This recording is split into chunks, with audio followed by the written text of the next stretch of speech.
Underworld don Dawood Ibrahim ఆసుపత్రి పాలైనట్టు వార్తలొస్తున్నాయి. అతని ఆరోగ్యం విషమంగా ఉందని తెలుస్తోంది. తీవ్ర అనారోగ్యంతో ఉన్న దావూద్ను పాకిస్తాన్లోని కరాచీలో ఆసుపత్రిలో చేర్చి చికిత్స అందిస్తున్నారు. అయితే అతనిపై విషప్రయోగం జరిగిందని ప్రచారం సాగుతోంది. ఈ విషయంపై అధికారికంగా ఎటువంటి స్పష్టత రాలేదు.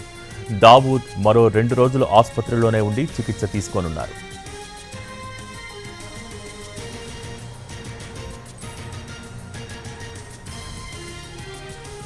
ఆసుపత్రి లోపల కట్టుదిట్టమైన భద్రత మధ్య దావూద్ ఇబ్రహీంకు చికిత్స అందిస్తున్నారు.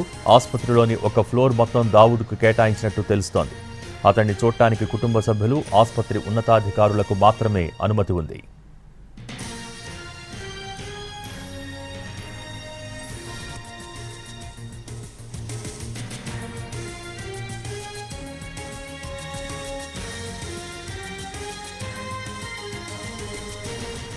మరోవైపు దావూద్ రెండో వివాహం చేసుకున్న అనంతరం కరాచీలోనే ఉంటున్నట్టు అతని సోదరి ఎన్ఐఏకు వెల్లడించారు.